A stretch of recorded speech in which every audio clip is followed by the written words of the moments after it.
Hey everyone, Kristy Rice here, the author of Paint Your Days, the watercoloring book for adults. I am back with another demo from the book, this time flowers. Just starting out here, I added a little bit of water to this petal and I'm going in with a bit of purple around the edges, letting that bleed through as I add water to another petal, bringing a little bit of a purple mix with an opera pink. Again, letting that bleed. Now I'm taking a brush full of water and spreading things out a bit. Moving on to the next petal, wetting the petal first and then adding darker outlines.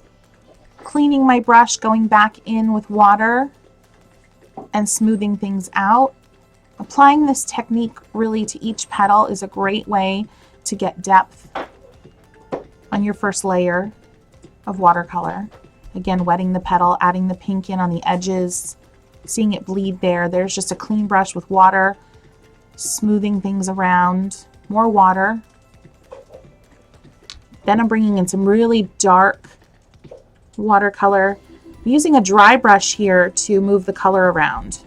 See, I have a lot of water on the page there. You can see that pretty easily. But using a dry brush, a dry clean brush, you can really see I'm removing pigment there. In between each stroke of removing pigment, you can use your paper towel to blot. Now I'm going back in and adding more detail. With just the tip of my brush, I'm barely touching the paper, barely any pressure to add those lines in. And guys, this is a time lapse, so it's sped up. The areas here in the petals, you'll notice, are still wet. In real time, they were still wet after about 20 minutes. So that is a real hallmark of a great watercolor paper, in that it dries slowly so that you can, in fact, go back in as you're working and add more pigment, more depth, and still get those little explosions of color. I'm adding here in the center with a very dark purple and pink mixed together. A lot of pigment, less water. See, it's still wet there in the center, so it's bleeding out a bit, adding more line work. And because it's, see right there in the bottom corner, it's still wet. So I'm able to still get that beautiful watercolor effect, that exploding effect. Starting to add in the green here. Very equal mix of water and pigment. I'm using a little buff color in with the green.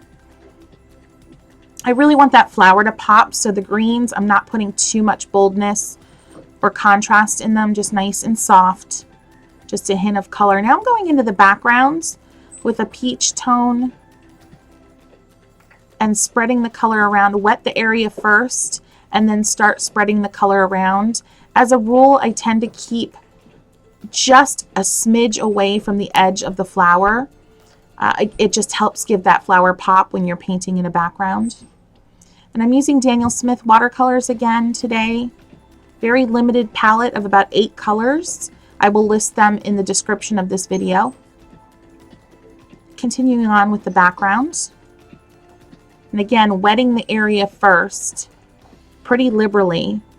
And remember, this watercolor paper, although maybe a little thinner than professional watercolor paper, holds water amazing and does a great job of standing up to all of this work, all of the brush strokes and all of the water. Just going back in, see the tip of that petal, guys? It's still dry. Without the time lapse, real time, we're about 30 minutes into this painting and it is still not dry, and it's still taking wet on wet, giving you those little explosions. I'm going in with the opera pink here and just really having fun adding some dimension. My brush is fairly dry in that last brush stroke, adding a little bit of water back in to help it spread around. Dry again here, bringing water in again to spread things around. Be wrapping up here soon, guys. I hope you enjoyed the demo. Definitely one to watch over and over so you can pick up on some of the little techniques I've been using. I so appreciate you watching, and we'll definitely see you next time.